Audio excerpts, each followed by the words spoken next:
kung gusto mo talaga ng quality time together sa kanya, it's either that person realize na in a relationship na siya, kailangan turong bawasan tong mga hobbies na to, or sumama talaga yung isa para doon siya kumbaga nag-compromise yung isa. Parang alala hugot mo dyan, friend, ah. Kasi nagano'n ako dati. Pinagbawalan ako mag-Dota. Sabi ko, ay hindi. Nalak dyan. Naglalaro pa ako, oras ko to. I mean... Welcome sa Buhay Buhay Podcast. Isang kwentuhan tungkol sa buhay-buhay nating mga Pinoy.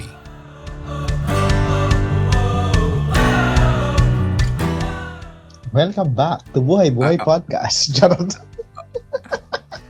Oo nga, welcome. And kamusta kayo? 2 buwan din tayo. Actually, last na episode natin December 18. So, 2 months din tayo. 2 months din, yes. Pahinga. Ano ba nangyari sa inyo during that 2 months? Well, kayo for sure, dami kayong kwento. Dami nangyari nung break natin. Well, pwede naman balikan yung queuing mo. Pwede naman tayo magsimula sa sports mo. Si Panda may bagong trabaho. Yun yung alam kong major. Oo. Yes. At may bagong hobby. Hobby. Kinaadikan. Pero nagbabadminton ka na nun eh. Ngayon lang talagang full-time na. Yung serious ba na laro, ganun. Si Tonyo, anong bago kay Tonyo? Eto, paubos na yung ipon. Charot. As traveler era pa rin. Pero in fairness naman doon sa first time ko din sa Siquijor, siyempre first time lang naman maglalabas. Maganda siya. Hindi ko lang alam kung saan galing yung kwento about the aswang, na mga barang-barang na ganyan. Kasi nung pagpunta ko doon sa lugar is mababait yung lokal. Maganda yung lugar, mababait yung mga tao. Tapos pinanindigan nila yung mga voodoo doll, mga love potion, which is nakakatuwa. Oo, syempre. Oo. Ano yun eh? Turning your weakness into strength. Parang gano'n. Strength, yeah. Tama. Ayun, nakakatawa. Pero so February pala nakakailang out-of-town trips ka na, Tonyo? Oh my God, nakadalawa na kaagad tayo. Dalawa na. Puerto, tsaka itong Siquijor namin. May masusunod pa. Pero sabi ko, after April, mamamahinga muna ako. Parang kota na. Saan yung susunod? Bora, tsaka hindi El Nido. Coron? Palawan eh. May Coron ka. May Palawan pa. Ano yun? Before nung Boracay? Palong-palo sa travel After. Parang kalahating buwan ng April wala ako kasi puro holiday yon, 'di ba? April 1 to 6 holiday. Pasok ka ng 6, 7, 8, holiday ng 9, 10, 11, 12, mawala na. Sa'yo, anong bago? Sa akin, wala tayo. Wala, kasi na-injure ako. So, na-delay lahat ng mga plano natin. But in any case, magaling na naman yung braso ko. So, naghahabol. Although, wala naman din bago. Same lang naman yung schedule. May mga parating na work, travel. So, may Vietnam ako sa March na work travel. Aside from doon sa mga usual na lakad natin. Anyway, so anong pag-uusapan natin? Okay lang ba na tungkol sa love? Kasi hahabol tayo sa Valentine's. Pwede naman, post-Valentine's Day. Go lang. At saka kasi balak din natin manood nung The Loved One mamaya. Oo, mamaya. Yeah. So, ang dami nagpapa-essay writing contest sa Facebook. Sa TikTok. Sa TikTok din eh. Oo, sa TikTok din. Oo. Yung mga POV nila, mga hugot. Oo, mukhang may may nakurot na something sa mga nanood nung pelikula eh. Kasi kasi siya, parang ang consistent sa lahat ng mga napapanood ko or nababasa ko dun sa TikTok, sa Facebook. Siya, hindi siya drama in a sense na maiiyak ka. Papayakin ka o hindi gano'n? Hindi. Ang most ng comment is it's more of it's too realistic na para bang mas, alam mo yung, parang sabi nila, it's like everyone's experiences na ginawa lang into film. Yun yung, Mm-mm. yung most common na nakikita kong comment eh. Malalaman natin mamaya. Baka sa next episode, yun yung ihihimayin natin. Pag-usapan. Pwede. Oo, pwede. Movie Oo. review. Ginawa movie review. Pwede naman, actually, kung ano. Oo. But anyway, meron kasi ako, nakita din na dinownload ko nga yung presentation eh. Kasi familiar naman tayo sa yung 5 love languages, di ba? So, merong ako nakita na 7 new love languages. Narinig nyo na yun? 7 na. Oo, Hindi pa. merong, Ay, para hindi may pa. updated. Ayan, meron tayo pa presentation kasi dinownload ko yung PowerPoint. Wag yung 7 love languages. Ay, may pa-PowerPoint. Oh. Oo. So meron daw 7 new love languages, parang updated kasi kailan nga ba sinulat yung unang 5, yung kay Gary Chapman, 1992 pa sinulat yon. So it's not from the same author. Ilalagay na lang natin siguro sa show notes kung sino yung nag-isip nitong bagong 7. But siguro i-discuss or pag-usapan na lang natin yung sinasabi niyang 7 new love languages. Tas share na lang tayo kung sa tingin ba natin ay love language natin yun. Yan.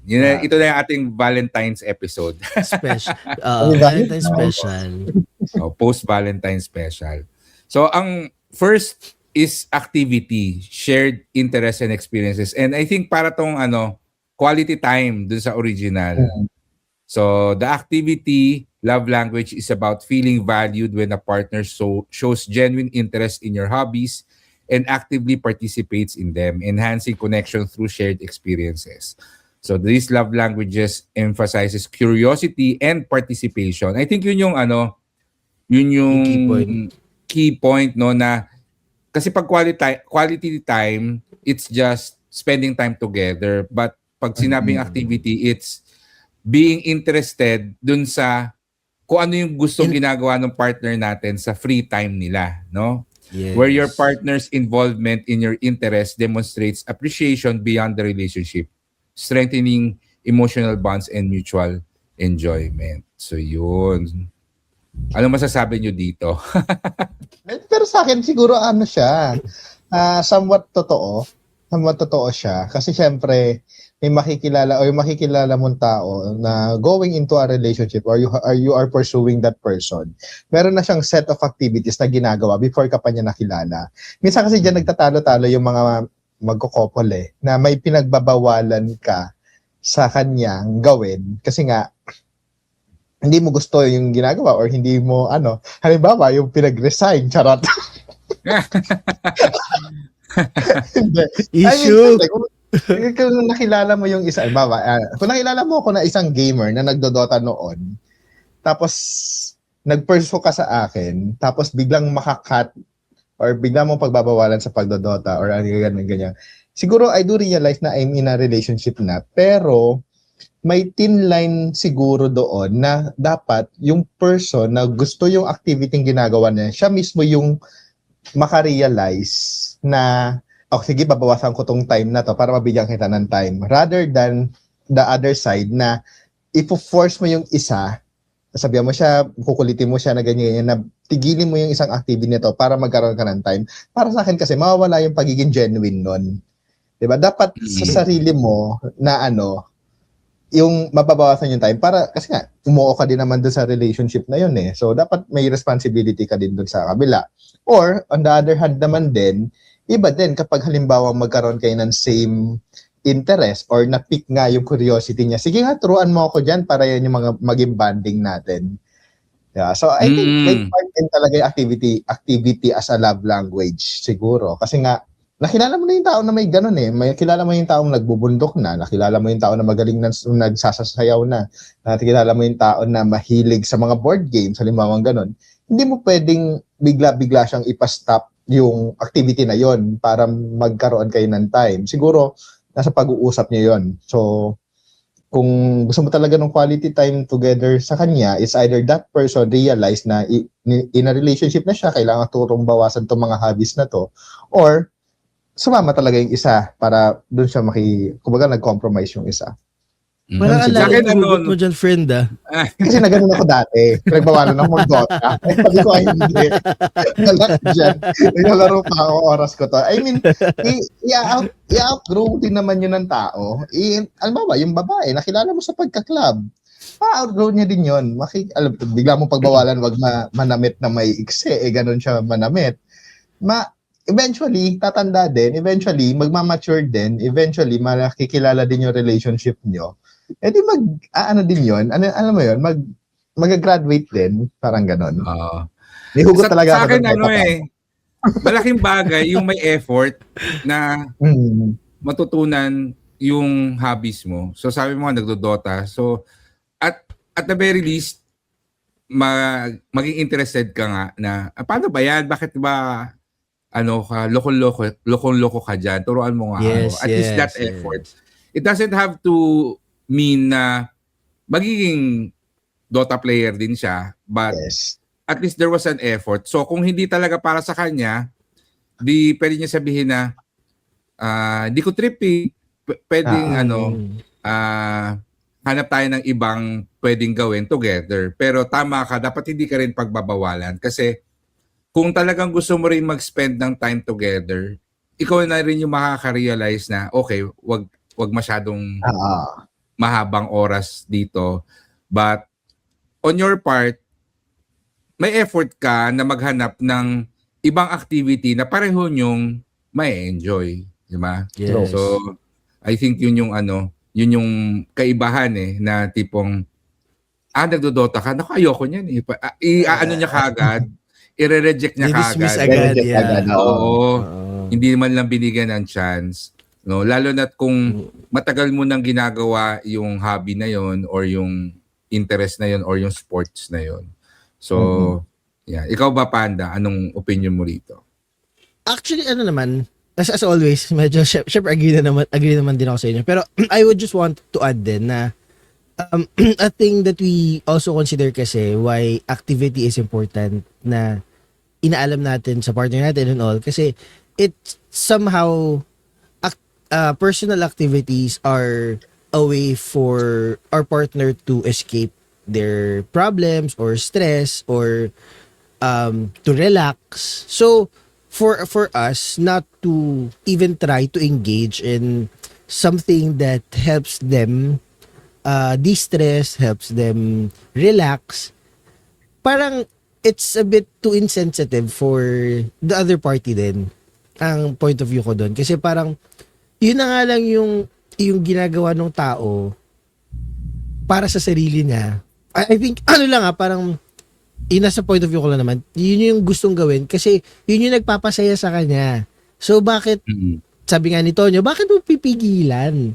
Anong klaseng partner ka if you're gonna stop your partner in doing something na gives them comfort? Pero syempre, again, this will differ naman. Depende sa activity. Mamaya naman pala alcoholic na or kung ano-anong kalokohan na ginagawa. Pagsusugal, no? Pagsusugal. That's a different topic. Pero this is more of yung mga activities like sports or games or something like that. Kasi aminin naman natin, sa stress ng buhay, minsan talaga gusto natin na may activity tayo na makakawala nung pagod natin or makakawala nung alam mo yun, nung isipin natin. And it has this comforting feeling sa atin if we know na our partner is actively trying to get to know us better by doing the things that we love. Diba? Or That's right. doing the things that we like doing. It cannot, it's not always gonna fit the partner or whatnot, but it's always gonna be the thought that counts na you tried. Yes. If you don't like it, it's fine. Sabi nga Antonio, we can look for other activities that we can do together that we both appreciate and we both like. So, alam mo na, yung conscious effort lang talaga minsan yung kailangan din natin i-acknowledge na minsan missing din na bahala kayo dyan, ganyan, di ba? So, yeah, yun lang. Parang halos same sentiments na din naman. Yun. Nako, next. Appreciation, which I think very similar dun sa words of affirmation, no? As first So emphasizing verbal encouragement and recognition. So feeling cared for through specific praise and gratitude for efforts and traits demonstrates love effectively, creating a deeper bond through acknowledgement and understanding. So the partner offers thoughtful compliments and recognizes small, meaningful contributions to the relationship, thereby creating an environment of support and enhancing emotional connection. So parang exact nga siya nung words of affirmation. Of affirmation. So, appreciation. So gaano ka-importante sa inyo ang words of affirmation as a love Ano, language? ito kasi for me like personally, I think this is very important kasi not everyone grew up being appreciated or having the feeling of being appreciated. Kasi there are people that grew up in a family that that triggers more of the negative yung kabaliktaran ng affirmation na yung lahat ng gagawin mali. Criticism, yeah. Kikriticize ka. So, I know a lot of people that grew up like that na when they met their partner or when they met their significant others na na-appreciate yung ginagawa nila and na-vocalize yung ginagawa nila. Alam mo yung na-culture shock, yung parang, oh my God, ganito pala yung feeling ng sinasabing tama yung ginagawa ko or ina-acknowledge na I did something good. And it's a good way to bond din kasi paano ba? Yung kasi is you're being seen. Iba, Yes. yung the thought itself of being seen by someone else, ang sarap na sa pakiramdam. Alam mo yun, kahit yung small na, uy, thank you, ang sarap ng niluto mo, kahit hindi naman masarap. Alam mo, yung mga simpleng, I mean, Bolero. for example lang, di ba? It's kahit alam mo, kunyari, yung partner mo, hindi naman magaling magluto, but nag-effort to cook for you, syempre, lang naman sabihin mo hindi masarap, di ba? Tapos, yung i-acknowledge mo sa kanya na, uy, ang sarap, good job ka dyan, na may ginawa ka something ganyan. It shows so much, so much appreciation for the small things that they do for you, and vice versa. Di ba? Yun. Yun lang sa akin, kayo. Ikaw ba, Tonyo? Balik ako lang sa part na there are some people who grew up na nasa criticize yung family or parang nasa negative side na they are not appreciated. Ang downside kasi nun for that person is mahirap din sila magbigay ng compliment. Kasi totoo mamaya i-block, i-ganyan. So there are cases siguro na gusto ko sabihan yung partner ko ng mga bagay-bagay na para ika-appreciate niya pero hindi ko alam banggitin or paano. Siguro it will goes down lang sa communication. I agree, minsan yung pambobola is nakatulong, no? Kahit hindi masarap or kung ano man yung ginawa, but yung honesty din siguro. Oo naman. I mean, you can appreciate a person. You can appreciate a person naman din na oy, thank you for the act na nagluto ka ganyan-ganyan. Pero, mas ma-improve pa natin. Pwede mong ilaro Oo naman. Oo. Na para mas maganda yung magiging approach. Kasi siguro, sa akin dito, ang nakikita ko lang, communication talaga. Hindi siya, siguro, masarap nga pakinggan or masarap din magsabi ng compliments or masarap din ma-appreciate din talaga. Kasi syempre, alam mo yan, yung simpleng, wait, thank you sa effort mo ha, dumayo ka pa, from Las Piñas ka pa, ganyan. Ganyan, di ba? Masarap, maano siya marinig, maganda siya pakinggan, maganda siya marinig. And, yeah, hindi ko masyadong ma-compose din yung sarili ko pagdating sa ganito. Kasi ako yung tao na hindi din na ma-verbal. Oo, hindi ako ma-verbal kasi na tao eh. Ako yung pamilyang galing doon. Charot. Hindi, diba? Hindi ko din alam kung paano mag-compliment. Hindi ko din alam kung kapag nakaka-receive ako ng mga ganyan, tama din yung sinabi ni Panda kanina, yung parang naku-culture shock. Kapag nakaka-receive yung mga tao ng ganyan, hindi nila alam yung i-react nila.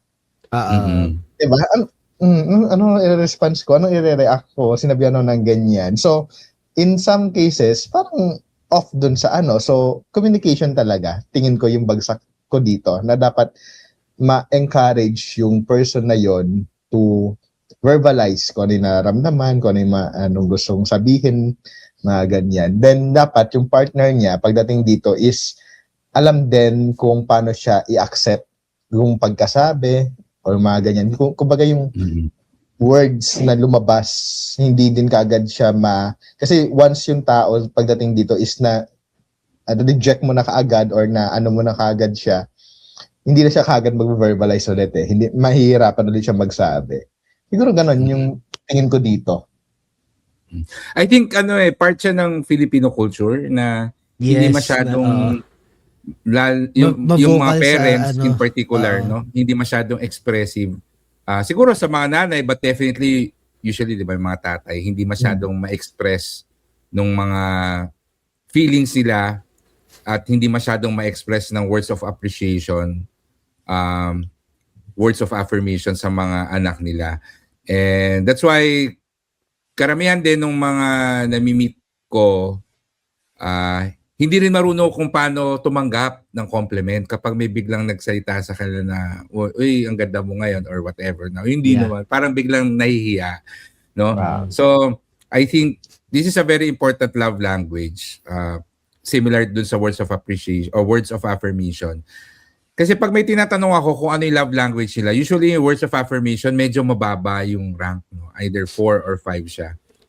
But from my experience, kaya mababa yung rank niya is dahil hindi pa nila na i-experience talaga yung mga matitinding words of affirmation. Yes. Because we usually have that belief na ipapakita ko na lang through my actions na mahal ko siya. Pero sometimes you have to... Iba pa rin to verbalize, yes. Oo, yung naririnig mo, di ba? Oo. So, yung parang, hindi ko na kailangan sabihin I love you kasi ginagawa ko naman. Pero sa akin, hindi kailangan mo pa rin sabihin, di ba? Oo. Iba pa rin yung naririnig. Dahil, ano siya mas direct to the point siya. No? Kasi syempre, pag through actions, yes, mararamdaman mo. Pero, kaya nga tayo, meron tayong sense of hearing. Kasi gusto rin natin na naririnig din siya.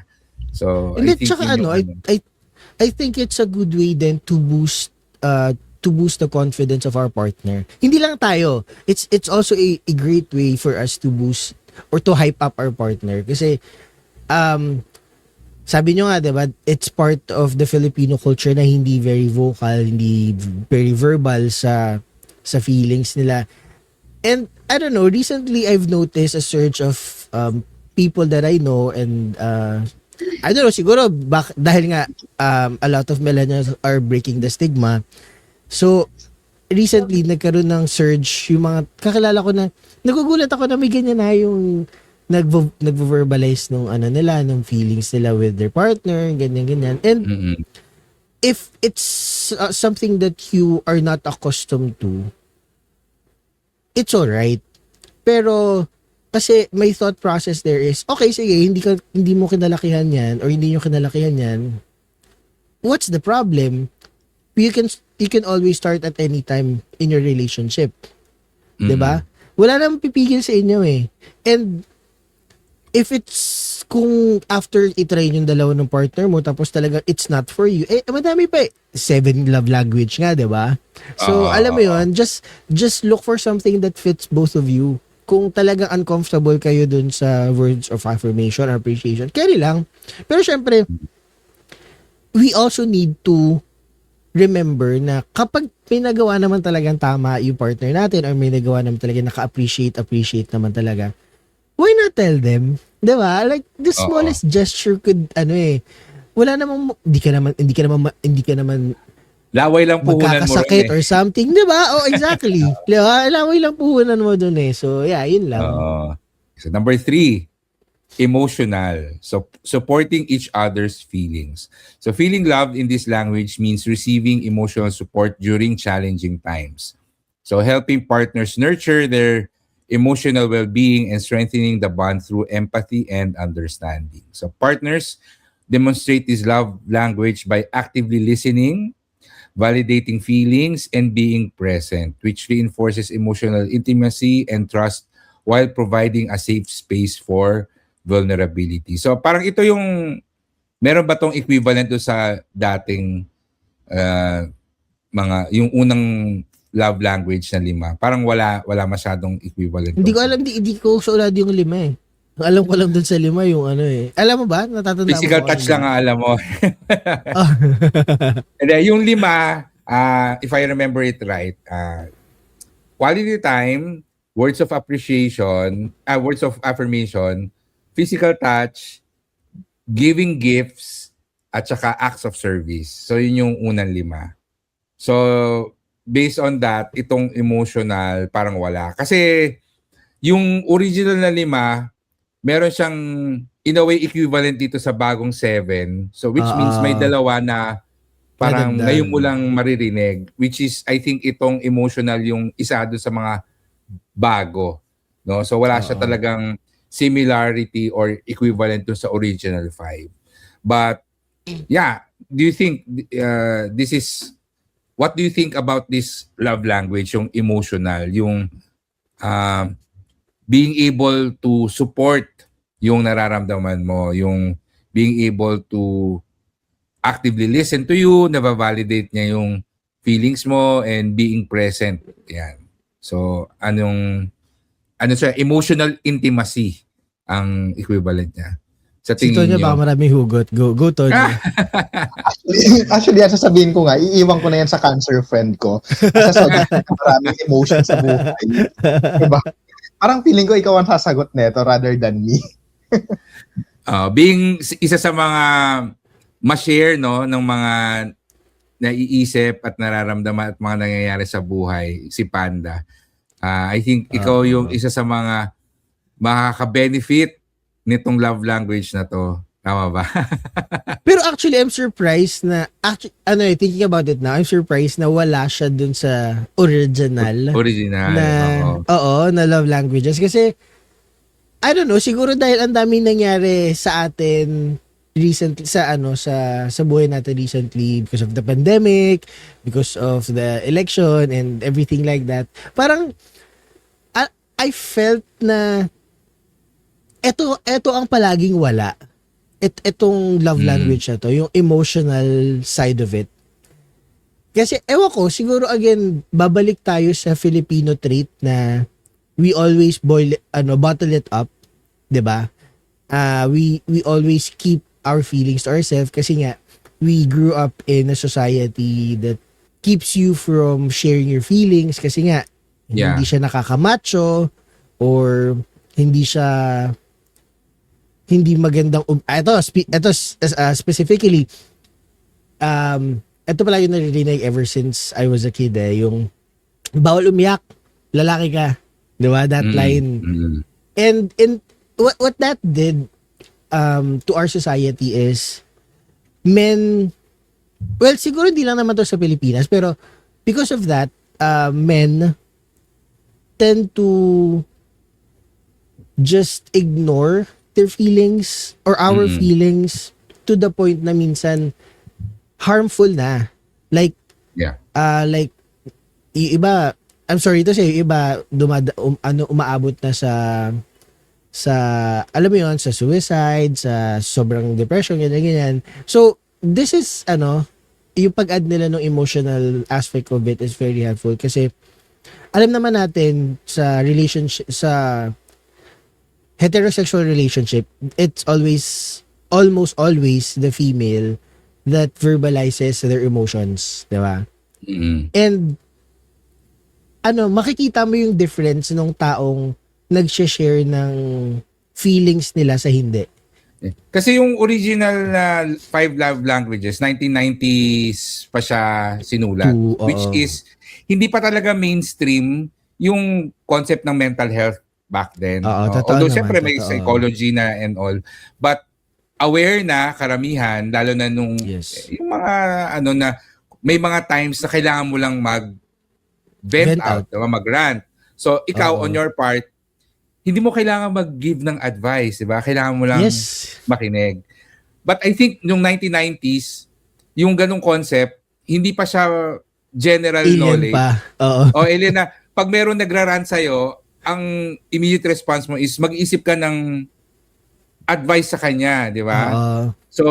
So kaya hindi siya masyadong na kita as a love language, no? Dahil siguro parang nasa psychology circles lang yung knowledge na it's important to be someone na Nakikinig lang. nakikinig lang, 'di ba? But in Oo. general the culture ganun pa rin na parang i-dismiss yung nararamdaman mo na naku, wag ganyan, think positive lang Pray ka lagi. Di ba? lang. 90s, di ba? Pray Ganun lang, yun eh. Think positive lang, always look at the silver line. Na-dismiss na kagad, hindi na validate yung feelings mo. So, I think very important nga siya na love language, yung being able to provide emotional support. Lalo na ngayon na mas aware din tayo kung paano ba yung how to better manage yung emotions natin and how to better provide emotional support sa not just sa partners natin but also sa mga friends natin. And And sa ano, tingin ko, I also want to add na the key word here kasi is empathy and understanding. So, hindi mo kailangang maging sympathetic sa kanya. You need to be empathetic and there's a big difference. Hindi mo, alam mo yun, parang hindi mo naman kailangang palagi ilagay yung sarili mo sa sa shoes nila eh. Para sa akin lang to personal preference lang. Hindi mo naman kailangan palaging gawin yun. Pero what's important for me is you show that you're genuinely interested to listen. Kasi yung genuinity yung pagiging genuine mo to show your partner that you're there for them in times of sabihin natin may problema sila and then you're just gonna tell them, oy, andito lang ako, kailangan mo ng kausap or kailangan mo ng makikinig sa'yo.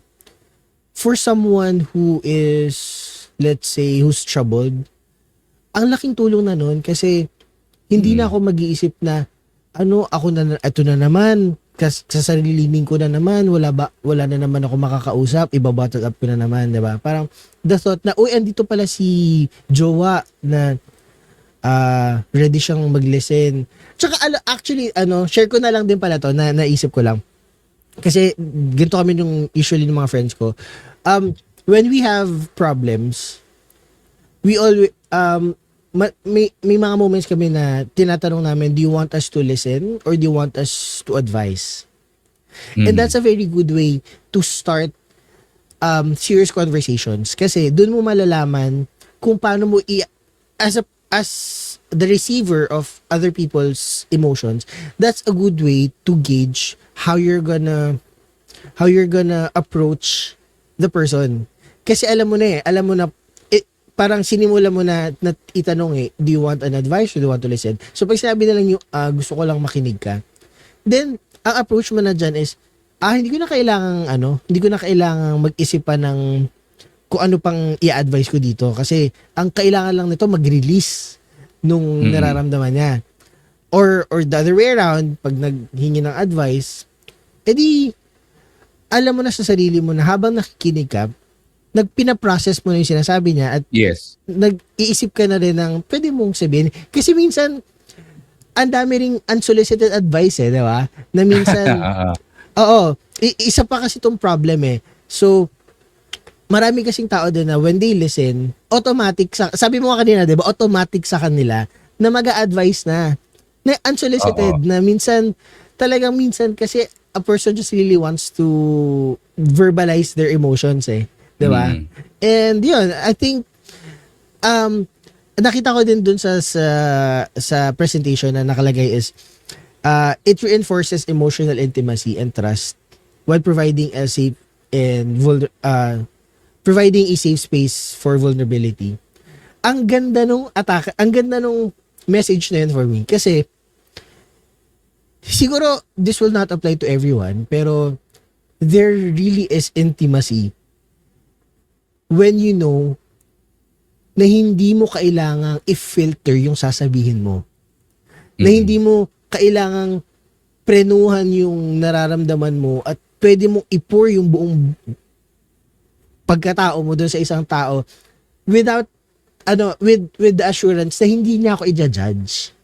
Mm-mm. 'Di ba? Kasi para again, babalik tayo sa sinabi natin kanina na ang Pilipino kasi alam mo 'yon, yung ang daming agad prejudice, ang daming agad side comment, ang daming agad 'di ba? So parang it really iba yung iba talaga emotional bond that you can get at very intimate nun kapag alam mong wala kang parang ready ka maging hubadan yung sarili mo sa tapat ng tao na to without any judgment, and that's wonderful for me. Kayo baka meron pa gusto i-add? Parang yung TikTok trend, di ba? Yung we listen and we don't judge. Exactly. Oo, di ba? Trend siya, pero meron siyang deeper meaning bakit siya nag-trend. Yes. Oo, kasi very rare, I would say before, yung ganun ngang safe space na pwede mo sabihin yung naiisip mo, nararamdaman mo na alam mo hindi ka i-judge, no? Na, at hindi siya mag-end up sa away. Alam mo 'yon? Kasi diba most of the time ganyan pag sinabi mo lahat, mamaya magiging defensive na yung partner mo na instead of lalo pag may ginawa silang mali, di ba? Yes. Ang hirap nun yung may nasabi ka na ginawa mong mali, hindi ka pa nag-i-explain. Hindi ka pa nag-i-explain bakit mo siya nagawa. Ano ka na kagad?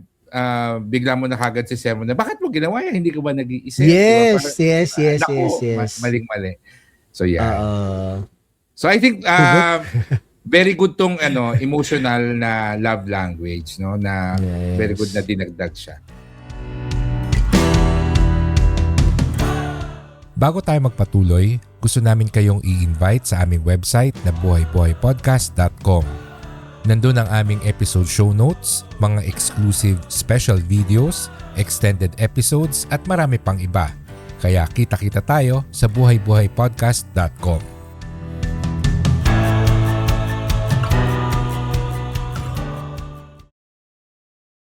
Okay, next. Financial, which I think is very similar dun sa gifts, no? So, yes. But pinalawak lang kasi yung giving gifts na love language, parang gusto mo na nireregaluhan ka. So medyo pinalalim nila pag itong financial, talagang may additional na sharing expenses with you, ganyan. So thoughtful actions in relationships. So feeling valued when a partner spends money thoughtfully, including shared expenses, shows how financial decisions can communicate love and commitment in modern relationships. So money spent signals care about safety and remembering preferences, indicating that financial choices reflect deeper emotional connections between partners in their everyday lives. So hindi lang sila nagre-regalo sa'yo, but natatanda nila kung ano yung gusto mo. Kaya alam nila kung ano yung ireregalo sa'yo. I think mas malalim yon, no? And katulad, may friend ako na alam ko kung ano yung favorite niya na chichirya. So pag napapadaan ako sa grocery, alam ko makikita kami, yung favorite niya chichirya yung bibilhin ko.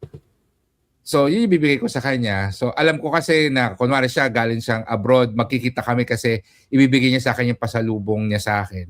So, parang as a way of appreciation na nag-take siya ng time para bumili ng pasalubong sa akin, bibili ako ng something small din, like yung paborito niyang chichirya as gift. And nasusurprise ako kasi, nasusurprise sila kasi naalala ko daw na ito nga yung paborito kong chichirya, ganyan. So yun yung parang part na gusto ko na na-include dito sa financial na love language. Hindi lang siya basta regalo, but regalo na napag-isipan. Small thoughtful things, no? Oo. And kayo, sa tingin niyo, ano yung thoughts nyo dito sa financial na love language? Si Tonya muna. Let's be honest, hindi naman talaga totoo na ano tawag doon ano yun, money won't buy happiness. Char. Siyempre kapag may financial Totoo naman. freedom, kaya pag may money, ano ka, ay siguro for some people na pinalaking mayaman na talaga siguro, na madaling sabihin yung money won't buy happiness. Kasi nga, they are looking for something kasi yung struggles nila, Iba. hindi naman ito lahat ha, baka makancel ako. Makancel ako ng mga nepo babies. Alam mo yun, yung struggles nila, as much as possible, mas less compared dun sa mga nag-i-struggle talaga financially. Mm. And siyempre, they are looking for something na talaga magpo-fulfill heart nila and sasabihin nila, it's not about the money, pero ilagay mo yung pera dun sa talaga nangailangan. Iba yung fulfillment nila. Kasi siyempre, magkakaroon sila ng date sa, let's say, sa isang magandang restaurant na. I mean, that's a thoughtful action ng relationship na nag-effort ako magkaroon ng financial para may panlabas tayo. Iba din yung factor nun, 'di ba? Kaysa sa yung parang talagang walang-wala, ang hirap din makasurvive sa panahon ngayon. And siguro karamihan din sa mga nag-aaway na magpa-partner ngayon, mga couple, mag-asawa, financial din. Kasi wala na tayong makain eh. Wala na tayong pang-enroll doon sa anak natin or alam mo yun, yung mga maliliit na bagay na gano'n na mag-i-involve yung money, pwedeng lumaki. So, I think yun yung nakikita ko dito sa financial. No, it's not about always the gift na mga bagay-bagay, no? Pag Valentine's Day, bulaklak, teddy bear, mga ganyan-ganyan. But, note din kasi dito in everyday lives eh. So, yung mga simple dates na may pangkain kayo, that would make you bond more, no? Compared dun sa wala or hindi. O kaya naman, yung simpleng, alam mo yun, wala kayong iniisip na mga utang, nakakagala kayo dalawa kung saan nyo gustong pumunta. Nakakabili kayo ng mga bagay na gusto nyo mabili. Kayong dalawa.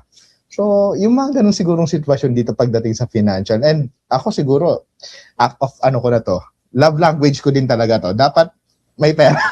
Dapat may pera talaga. Ang hirap. Totoo naman. Ang hirap ng wala. Siguro dahil lumaki din ako na nag-i-struggle, parang ganyan. Di syempre kahit papaano, naging breadwinner ka, naging provider ka. So kahit papaano, yung magiging partner mo, ikaw naman yung baby. Ikaw naman yung financially baby na parang, sige, treat kita sa way to ganyan. Di ba? Parang magandang love language yung financial talaga. It's As a sugar baby. Diba? Hindi siya pagiging mahirap sa akin baby kasi very independent tsaka ang strong na personality. It's not about that material na bagay lang ha. Yung act din kasi na ginagawa na may freedom ka kasi meron kang pera. It's not financial, it's not material na bagay for me pero kasi may act ka pa din na ginawa eh kasi nga libre nakukuha mo siya. No. Sa akin parang Sa akin parang isang manifestation din nitong love language na to is yung pareho kayong open and willing to talk about money Your or your finances. no? Totoo. Kasi 'di ba traditionally or dati 'di ba parang sinasabi na pag mag-asawa yung lalaki yung nagtatrabaho, yung babae yung nagbabudget, may mga ganyan mga Usapan. rules, no? But I think Uh-huh. and what I always also advise yung mga couples na nagpapakonsult sa akin, hindi na uso yung ganon, yung may mga specific na rules. Kung sino yung mas magaling mag-budget, siya yung mag-budget, di ba?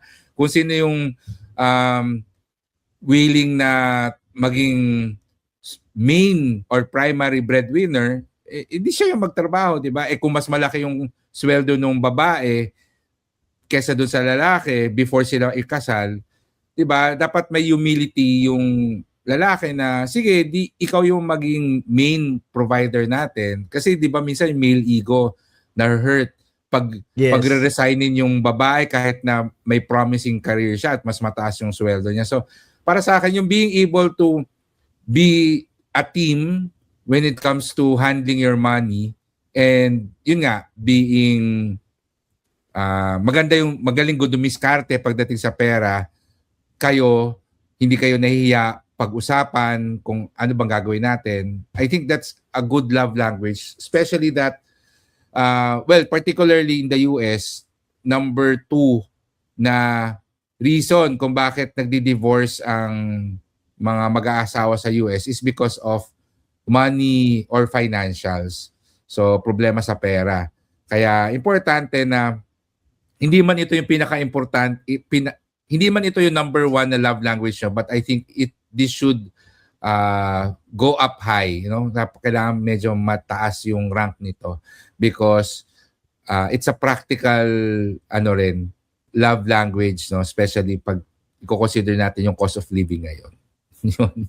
May gusto kayo idagdag, Panda? Actually, oo. Iba yung take ko dito sa sa financial. I mean, though I get what you two are referring to kanina. Iba ang take ko kasi dito is more on the yung safety ba. What I was thinking of initially when I read this is hindi kasi sapat na love lang sa relationship. Kasi love cannot feed you kung puro love lang. 'Di ba? And with that being said, hindi kayo mabubuhay ng partner nyo kung wala kayong financial literacy. Di ba? Importante ito because sa Maslow's hierarchy of need, dalawa na agad ang matatamaan mo dalawa na agad ang mafulfill mo dun sa Maslow's hierarchy of need. The first one is yung physiological needs, which is shelter, food, ganyan. Tapos pangalawa, safety. Kasi if you're financially secured, you're not gonna go day by day thinking of makakasurvive ba tayo? Anong kakainin natin today? Or saan tayo titira? 'Di ba? And for me, ang laking relief nun for a couple kasi alam nyo naman 'di ba? You know what I've been through. And the reason why this connected to me so much is because knowing na hindi ako mag-aalala sa bukas ko is at hindi ako at yung partner ko hindi kami mag-aalala sa bukas namin is very comforting in a sense na yung focus ng relationship namin or yung energy ng relationship namin can be shifted to something else. Hindi namin, alam mo yun, may, aminin nyo at hindi, once in your life, may nakilala kayo na mag-partner na problemado sa finances nila. Ultimong kakainin nila for that, minsan manghihingi pa sila sa mga friends, ganyan. Tapos, minsan nagiging point of contention pa yun, away pa yan. Kasi nga, yung isa, pakawala sa pera, tapos yung isa, siya yung nagtatrabaho. 'Di ba? So, with that being said, dun ako pupunta sa second point ko, which is, for couples, maganda din yung may joint savings at may separate savings when it comes to their more on the if they're living together na. For me, maganda rin yung thought na si lalaki may savings, si babae may savings, pero meron din silang savings together. Tapos yung joint savings nila is intended for their everyday spending. That's important because hindi na, alam mo yun kasi minsan ang nagiging problema rin sa relationship, nagkakaroon na imbalance na yung isa bigay lang ng bigay, tapos isa kuha lang ng kuha. Tapos dahil nga bigay ng bigay isa, minsan sa kakabigay niya, wala nang natitira financially, wala na siyang natitira for himself or herself para ipamper din yung sarili niya, which is a big no for me. Kasi dapat kung kaya mo magbigay, dapat kaya sa partner mo, dapat kaya mo rin magbigay sa sarili mo. Kasi I think that's one issue or that's one thing that can cause conflict. Yung palagi yung nag-aaway sa pera. So, yun, kaya sabi ko para medyo na iba yung take ko dun sa take nyo. Kasi diba sa inyo, financially like giving gifts, ganyan. Yeah. Tapos ako, more on the security side ang naisip ko. Kasi, ayun, yun nga, na-explain ko na rin naman. So, yun lang. Yeah. Gets ko yan, no? Importante talaga din na meron kang pera para sa sarili mo. Kasi gusto ko rin yung meron kang budget na Yes. pwede mong gastusin na hindi mo kailangan ipaalam. You don't Oo, have to hindi ask mo isipin. permission. Oo, exactly, Oo. exactly. Kasi usually yan yung mga pinag-aawayan din na merong pinili yung partner na hindi approve yung isa kasi Yes. sayang, dapat pangkain na natin yan, pero Suma out bumili of ka budget na sila, di ba? Oo, bumili ka ng Oo. bagong sapatos, di ba? So, but I think Yes. there are many ways to handle your finances as a couple. But I always emphasize na dapat meron kayong meron pa rin kayong allowance for yourself. Dahil minsan talaga may mga bagay na gusto mong bilhin and hindi lahat ng pagkakataon kaya mong humingi ng permission kasi in the moment 'di ba? Parang impulse purchase ba or basta but at the end of the day, it's really about having a good understanding and relationship among the two of you with regards to your finances, no? Yes. Next, intellectual. So ito bago din tong love language na to, wala siyang equivalent dun sa original 5. So this is connecting through meaningful conversations. So feeling connected when exchanging ideas and understanding each other's viewpoints highlights the importance of intellectual stimulation in a relationship. This connection fosters deeper bonds and mutual respect. So partners engage in deep discussions and value mental connection, showcasing their interest in each other's thoughts. This translates to meaningful conversations that strengthen the emotional bond. So yun, intellectual compatibility, no? I think importante din to dahil kailangan kaya mong masarap yung pareho mo na wavelength. Yung kausap mo, yung pwede kayong mag-discuss ng mga bagay anything, na medyo technically anything, oo. Oo. Yung hindi lang chismis, hindi hindi lang mababaw, yung kaya niyong lumalim, di ba? Kaya niyong lumalim. Para sa akin, ako malaking bagay to na may intellectual connection kami nung kausap ko. Yun. Kayo ba? Sa inyo? Importante si Tonyo na ba muna, si Tonyo na muna. Hindi, tsaka may iba't ibang may iba't ibang intellects eh. Pwede kasing, di ba may tinatawag na, anong tawag doon? Sapiosexual. Yung na-in-love ka because of his or her intelligence. And hindi siya because of intelligence na magaling lang sa math, sa science, kung hindi sa yung forte niya. Halimbawa, ang galing niya, intelligence, halimbawa, ang galing niya mag-art, mag-paint, or yung mga sculptures. Minsan may mga ganong bagay eh. And then, syempre, yung thought process niya, kapag nag-i-speak siya regarding dun sa anong forte niya, napipick yung interest mo. Mas, alam mo yun, ay, ang galing naman ng tao na to, parang ganito, ganyan, ganyan. Siguro, part din yun, yung conversation niya, or yung kung ano yung forte niya, na-absorb mo din. And then kung halimbawa mag-side ka din ng topic mo or ng forte mo sa kanya, ina-absorb niya din, hindi niya din binablock.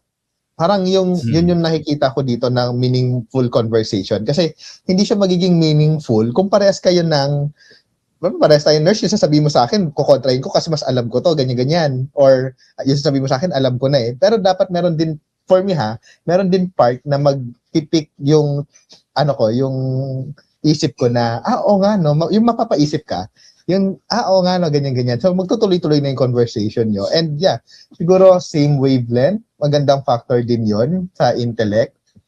Ang hirap din kasi pag yung kausap mo is patay. Yes. Diba? Yung wala siyang naambag, wala siyang nabibigay sa yung input, kahit man lang insight dun sa conversation nyo, or kahit kung ano man yung forte mo na gusto mo na ikwento sa akin, kwento mo naman. Diba? Forte mo na yan eh. Bigyan mo ko ng mag-pick ng interest ako sa iyo kasi, ganun pala yon, ganyan. Pero, parang joke time lang, in college days, minsan nasabi ko yan eh. Okay lang na bobo siya, gwapo naman eh. Diba? May mga moments na ganon. Pero, syempre, growing up, tumatanda ka na din. Very important talaga na yung wavelength nyo, yung intellects nyo, hindi naman sobrang taas ng IQ, pero, alam mo yun, dapat parehas or at the same level na magpipik yung interest sa isa't isa. Siguro yun yung nakikita ko dito pagdating sa intellectual. Hindi naman IQ of above 100, ganyan-ganyan. Pero yung kung ano yung forte na kung saan sila magaling is nasi-share nila yung thoughts na yun, nasi-share nila through, nako-converse nila sa'yo. And ikaw, as a receiving one, napipik yung interest mo. Parang ganun siguro. Ako guilty ako dyan kasi guilty ako dyan kasi Guilty ka dahil mabilis ako mawala ng interest sa tao if puro superficial conversations lang ang kaya mo i-present sa table. kaya ko naman Sobra. i-handle. Charot. Ako, hindi. I'm saying this because I'm the type of person na kapag dumating ako sa level na comfortable ako sa'yo, minsan ang random na mga sinasabi ko sa inyo, di ba? Tapos, nag-share din kayo ng thoughts. That's what I was aiming for. So, meron akong mood na mamaya kapag, hindi mo naman kasi kailangan maging super lalim eh. Ang gusto ko lang naman malaman is, kaya mo bang i-verbalize yung thoughts mo? 'Di ba? Hindi mo kailangan maging super malalim, pero gusto ko malaman na meron kang point of view. Meron kang perspective sa mga bagay-bagay. Hindi sunod lang sa agos. Like, alam mo yun, yung para, okay, sige, go. Sige, puro ganun lang. Kasi parang, nakakawala ng interest if, imagine mo, if you're just dating pa lang, tapos ganyan na kayo. What more pa yung aabot kayo ng taon? Nga lang? Titigan lang kayo? Dinaan lang sa ganda, dinaan lang sa pogi. Tapos walang usap-usap. 'Di ba? That's gonna be very boring. And hindi ko naman sinabi na kailangan talaga na usapang yung may quotation pa ng author na to, nung nila Socrates or what. Hindi naman. I think this is just intellectual conversations are important lang kasi it's a way for you to gauge yung kung paano rin nag-handle ang isang tao ng problema. Yes. 'Di ba? Kasi if you know that a person is gonna be so superficial na yung usapan nyo pa lang wala nang kwenta, you're gonna you should think twice na kasi kung sa gantong bagay pa lang hindi na niya kaya mag-isip critically, paano pa kapag nagka-problema kaming dalawa? Paano kapag may financial problem kami? Paano kapag may health problem kami? Paano kapag may nag-iaksidente? Ano na lang ang gagawin niya? 'Di ba? Paano na lang siya mag-iisip? 'Di ba? So, I think it's important kasi ang daming sakop ng intellectual conversations. Marami kayong may hit na boxes sa partner nyo or marami kayong malalaman about your partner pag ganyan. Tsaka, minsan kasi nakakatuwa din na alam mo yung partner mo na hindi lang, kunyari, ako nagsishare ako ng point of view ko. Tapos parang siya, oo nga, tama ka, ganyan. Tapos biglang dead mind, hindi na siya magsishare. So parang, paano kita makikilala? Ayun, yun pala yung term na gusto ko sabihin kanina. You will not fully know the person if they cannot share their thoughts. So, I think yun lang. Yun lang yung sa akin. Yeah. 'Di ba, isa sa mga parang way to have like deep conversation ngayon is to talk about yung mga goals in life, ganyan, 'di ba? Yung mga plano sa buhay, etc. Medyo malalim na topic 'yan. And I think kung hindi niyo kayang pag-usapan 'yan, medyo medyo questionable yung red future, flag no? siya, 'di ba? No? Yes. Questionable yung future, no? Oo. Oo, 'di ba? Pag tinanong mo, kunwari, may dinidate ka at sinabi mo, so anong plano mo for the next 5 years? How do you see yourself? So, ay, naku, hindi ko iniisip yan. Alam mo na, happy-go-lucky, parang, di ba? So, but if they can verbalize na, ito yung naisip ko, ganyan. Alam mo na meron kang, you're talking to someone na who thinks, di ba? Na who plans, and I think that's an attractive trait for a person na marunong magplano. Ayan. So, number 6, no? So that's second to the last, physical, which is doon sa original, ito yung physical touch. So expressing affection through touch. So The physical love language means feeling supported through gentle touches like hand-holding or a reassuring hug, which communicate love and presence in the relationship. So they express their care through physical gestures, enhancing emotional intimacy by fostering a sense of security and comfort during both joyful and challenging moments together. So, physical touch na hindi lang talaga sex. Kasi yun yung Yes. original na assumption pag physical touch, sex. But this is really includes, no, yung mga holding hands, yung minsan yung hagod sa likod na 'di ba okay lang yan or kamusta ka na, maghahawakan ka, hugging, cuddling, etc.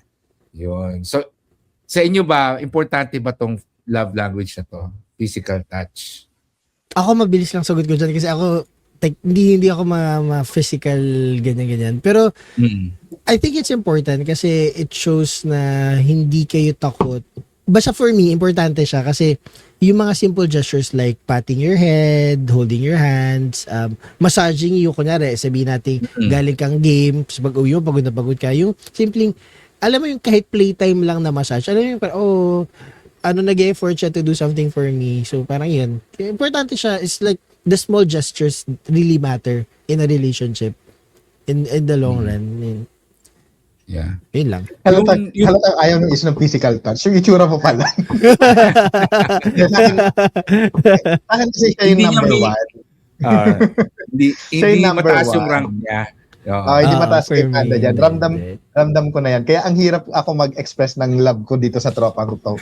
Tropa ko to kasi nga hindi naman ma-physical touch yan. Which is totally opposite ko. Bipolar opposite talaga kami nito. Number one ko siya kasi since mahina yung emotional and affirmation ko, yung mga words ko, dyan ko kasi napapakita. Diyan ko napapakita yung mga hagod-hagod na yan. Tapos tatanungin ko, masahihin kita? Ganyan-ganyan. Akin na yung kamay mo, mga ganyan. Yung mga big gestures ng hug. Yun yung tingin ko kasing way or mas na-express ko yung care or love mo to that person. Kasi nga, nahawakan kita na ito napapakita ko kasi hindi ko nga kayang sabihin. Kaso nga lang, may tropa kang ayaw Hindi mahilig. hindi mahilig kahit man akap ka. Hindi, naano ka naman, namabasahe ko naman yan si Panda. Mga ganon. So, yeah, yung mga holding hands, feeling ko number one yung physical touch kasi nga, mahawak Number ako sa one chat. na binibigay mo, gusto mo siya. Binibigay ko siguro. Oo. Mahawak Pero ako sa chat. nare-receive. Okay lang din. Hindi tayo tatanggi doon. Hindi, pero mataas ba siya yung Oo. yung receiving? Oo, ano naman siya. Oo, okay sa akin 'yun. Okay sa akin 'yung mga gusto ko nga hinahawakan ako. Parang iba yun. Ay, iba ba yun? Iba na Hindi, yun yun. nga, bawa yung isa. Diba, mahawak ako sa tiyan nun, in all honesty. Mahawak ako sa tiyan nun, marab na ganyan-ganyan. Tapos, ayaw niya. So, minsan nakakainis yung mga ganong bagay. So, Ako, mayakap, mabigay ako. Oo, mabigay ako ng physical touch. ayaw ko lang yung Or- physical touch na mapang-asar, yung ginagawa na itong isa. Yan. Ang asar yung ginagawa na itong physical touch. So, may Inangingilit 70%, mga 30% lang yung love doon, 70% asar na. So, ano ba? Walang lambing. Usually yung mga tinatanong ko ng love languages, yung physical touch, medyo nasa lower half siya ng ranking, no? But I think importante pa rin, katulad ng words of affirmation, yung physical touch, instant and direct way siya to express yung love, no? Yung as in, 'di ba? I-hug mo lang yung tao, ano siya? It's a direct way of telling them na I care for you. So sa akin mabigay din ako. So unknowingly or subconsciously mahawak din kasi ako talaga sa mga tao. So isa sa mga lagi kong naibibigay na love language. Kaya kung mataas ang physical touch na love language mo, ayan, mapofall ka sa akin kasi mahawak ako. Ayan. Ngayon, kung receiving naman, sakto lang sa akin. Gitna. Hindi siya yung number one, hindi rin siya last. Dulo. Oo. Yan. So physical touch. And last love language, yung practical, which is, I think, ang pinaka-equivalent nito ay yung acts Acts of service. Oo. Oo. So support through helpful actions. So feeling supported when a partner helps with everyday tasks highlights the importance of teamwork in relationships, fostering a sense of partnership and shared responsibility. Partners' assistance in daily chores or tasks demonstrates care and commitment, reinforcing emotional bonds and ensuring both partners feel valued and appreciated throughout their journey together. And sa mga natatanong ko, usually ito yung number one. Ito yung favorite nila na nare-receive na love language. No? Language. Acts of service. Yan. Sa inyo ba, gaano ka-importante ang acts of service? Nasa mataas ba siya, nasa gitna, or mababa ang acts of service na as a love language na gusto nyo natatanggap ninyo? Natatanggap. Mm-mm. At nabibigay. Sakto lang. Siguro sakto lang. Kasi siguro more on ako din yung mapagbigay sa act of service. Iutusan mo na lang ako. Parang ganon. Yung ano na lang yung may tutulong ko, mga ganyan. Siguro yon. Pero kung matatanggap gusto mo ko siyang siya, binibigay. Oo. Pero natatanggap. Isa natatanggap. Ang problema kasi, ako na, kaya ko naman eh. So, hindi siya ganun kataas sa akin. Parang ganun, may ganun ako galing eh. Person. Ayan. Oo, parang ako na lang so I don't think na mataas sa akin yung pagiging practical o yun nga yung may assistance nung partner. Siguro kung may kusa siya, then hayaan ko lang, pero hindi ako yung magsasabi or mag-ano na tulungan mo ako dito or ganyan, mga ganon. So kung ma-receive ko siya, parang sakto lang kasi sa isip ko, kaya ko naman eh. Ang pride. Diba, parang ganon. Kung ma-receive ko man yung act of service ng love or yung practical love language nga, sakto lang siya. Hindi siya ganon kaano. Kasi nga. So, hindi ka kikiligin kung hinahatid sundo ka, hindi siya parang feeling ko hindi masyado. Ano lang, very light lang.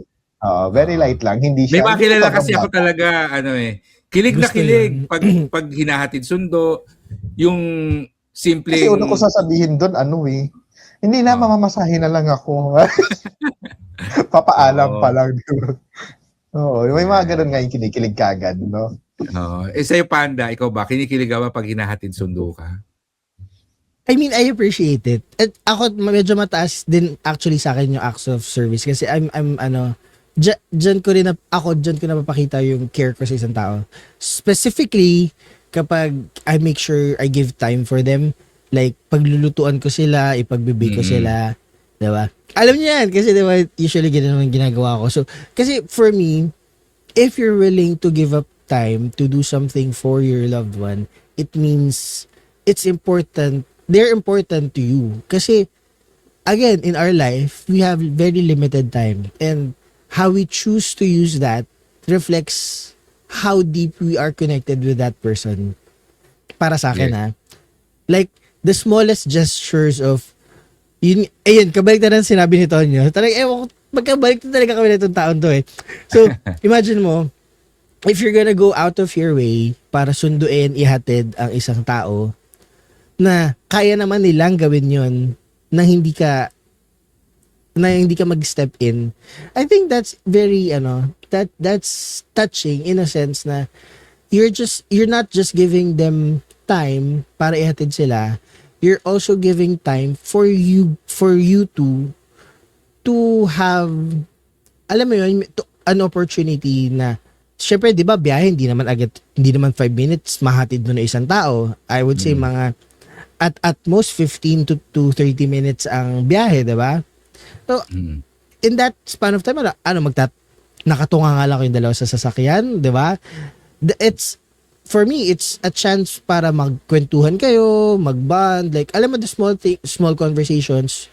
Kaya importante sa akin, yun yung acts of service. Kasi, giving time is also giving a piece of you, di ba? Yun, kaya importante sa akin yan. Tsaka masaya din kasi yung, for example, balik tayo sa cooking or sa baking. Maganda, ang sarap din sa feeling na, kunyari, ikaw nagpe-prepare pero yung partner mo nandyan, tinutulungan ka, nag-a-assist sa'yo. Kahit hindi sila yung nagluluto, parang tinutulungan ka na lang nila, taga-abot, taga-gayat, di ba? Oo. Mm-mm. Alam mo yun, nakakatuwa kasi alam mo din na they're giving time for you, kahit like small gestures na ganun. So, ayun, I feel medyo on the upper spectrum to nung top 7 for me. Ayan, ikaw ba? Parang kami ni Tonyo, as an independent person, hindi mo siya kailangang gawin sa akin. Pero, marami din kasi akong kilala na yun yung favorite way nila to express their love. So, pinagbibigyan ko sila, so inuutusan ko sila. Para makapag-acts of service sila sa akin. Kahit na, ito na lang, no? For example, yung nanay ko, talagang favorite niya na nag-acts of service sa aming mga anak niya. No?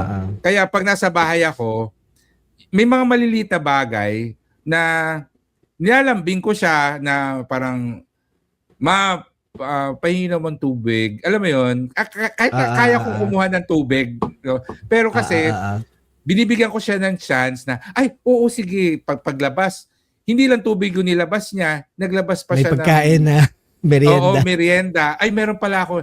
Alam mo yun, kasi, yun yung favorite niya na love language na ini-express.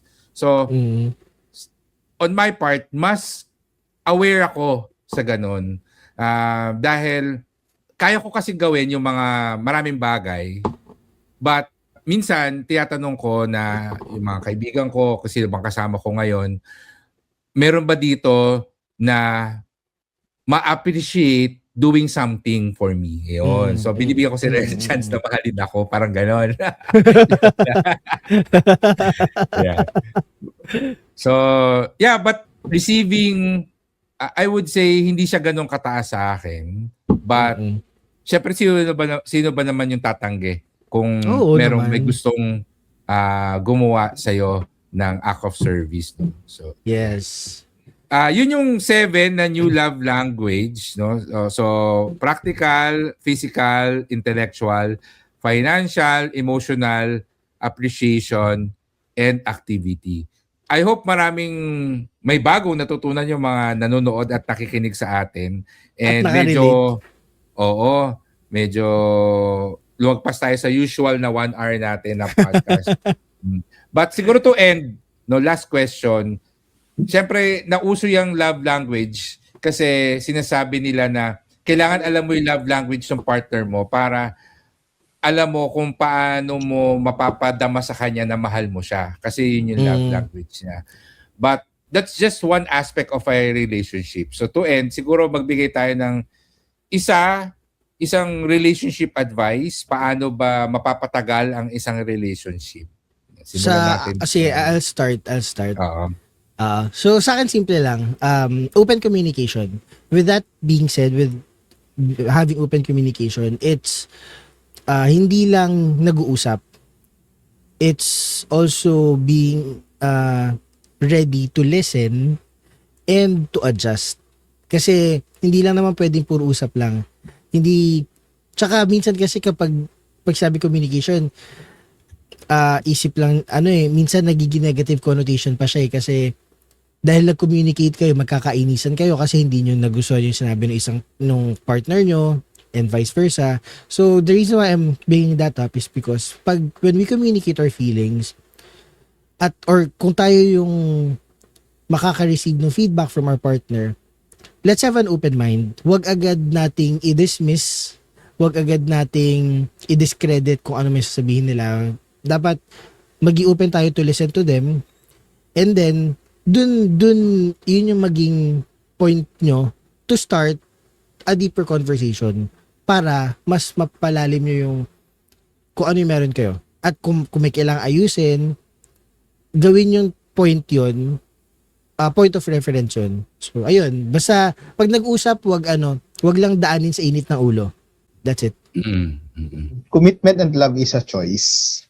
No, nandiyan na yung communication, no? Nandiyan na yung sinabi ni Panda, pero at the end of the day, kailangan yung pag-usapan din yung choice. Kasi choice naman talaga yun.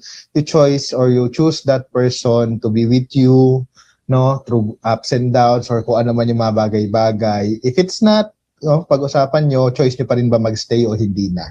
So, kung kayo, yung mga nasa relationship or kung ano man yung sitwasyon nyo ngayon, manliligaw pa lang, may sasagutin, no? Or may ipupursue, o matagal na nasa relasyon, or pasimula pa lang, it's always a choice. May choice kayo. Yun lang siguro.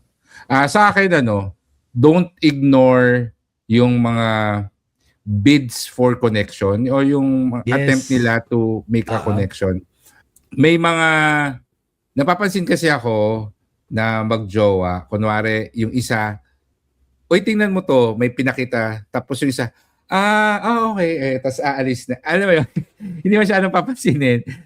Hindi, kasi try to make a connection yun. So at least man lang take the time to appreciate or say something do sa pinakita niya, di ba? So, or minsan may pinapakinggan na music, sasabihin sa'yo na, alam mo tong song na to, tapos sasabihin mo, hindi Tapos wala na sasabihin. Pero that's a bid for connection, di ba? Pwede mo sabihin na, hindi ako familiar. Sino bang kumanta? Gaya. Bakit maganda ba for you? Bakit mo gusto yung kanta? May mga gano'n na tanong. Little thing siya, pero kasi it shows genuine interest and care for the person. So, wag yung i-ignore yung mga simple bids for connection nung partner ninyo. Yun. So, yung aking simple relationship advice. And with that, tapos na yung ating episode and maraming salamat sa nakikinig pa rin kahit na 2 buwan tayong nawala. So, hopefully ay magtuloy-tuloy ulit itong weekly na episodes natin. So, I guess that's it. Maraming salamat, Panda and Tonyo. And belated Happy Valentine's. Belated Happy Valentine's. Belated Happy Valentine's. Thank you! Maraming salamat sa pakikinig. Please remember to subscribe, leave a review, and share this podcast with your friends. For more information and to contact us, you can visit buhaybuhaypodcast.com.